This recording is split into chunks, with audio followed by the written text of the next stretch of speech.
Ngayong araw naman ang gagawin namin, magdadaro na kulungan naman kami. Wow!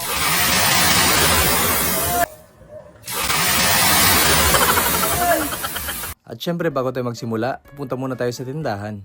Ang gagawin ko lang naman dito mga 90s, syempre bibili tayo ng kandila. Buti na lang meron akong nakita mga kandila dito. Ayan o, napakarami. Wow! Dapat marami pala yung bibili natin dito. Para mas malaki ang gagawin nating dar ng kulo. Ayan, pwede na siguro to. Let's go. Ngayon nakauwi na ako sa bahay mga 90s. Nakaready na pala tong lata at may sunog pa. Para kapag dating ko daw, ilalagay ko na lang ang kandila. Ito nga pala yung mga kasama ko mga 90s oh. Napakakulit nila. Ayan oh, nagsasalibat-bat na silang dalawa. Naglagay na nga pala sila ng kahoy para mas matagal ang apoy. Ayan, hindi na ako makapaghintay mga 90s. Talagang gustong gusto ko talagang nilalaro to. Ang dar na kulo. Kayo ba? Ano bang tawag nyo dito? Comment nyo ako anong tawag nyo dito. At syempre nilagyan na namin ng mga kandila mga 90s. Kailangan natin punuin to para mas malakas ang apoy. Tingnan nyo yung kasama ko dito. Napakagaling niya magpa-apoy.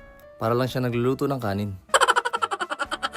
Ayun, sa wakas, napuno na namin. Hihintayin na lang natin matunaw yung kandila.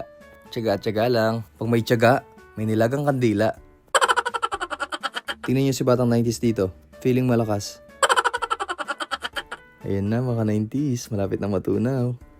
Yun. Hala, nag-vape pa. Sa wakas, natunaw na yung kandila. Ang hihintayin na lang natin ngayon mga 90s. Hihintayin na lang natin umapoy. Ayan na, malapit na mga 90s. Ayan na, tubig na lang yung kailangan. Kaya kumuha na ako ng tubig. Grabe, excited na ako. Ito na, watch me guys. Grabe, ang hina. At dahil dyan, meron pang isa. Nasusunog pa siya. Saktong-sakto, nandito yung mga tropa ko. I-fake ko sila. Talagang busy-busy yung mga kasama ko mga 90s oh. Kaya binuhusan ko na ulit ng tubig.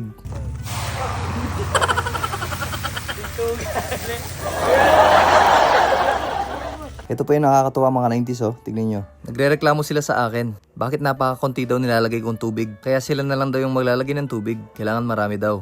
Tingnan nga natin yung galing nila.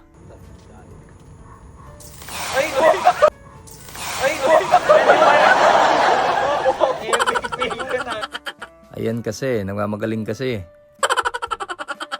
At syempre, heto na yung last talaga mga 90s oh. Last na lang to, kailangan malakas yung apoy. At syempre, heto na. Uy, napakalakas ng apoy mga 90s. Excited na kami sa malaking apoy.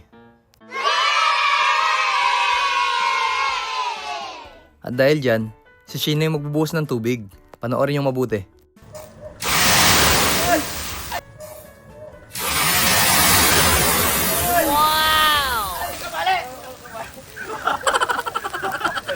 Grabe, napakalaki nun ah.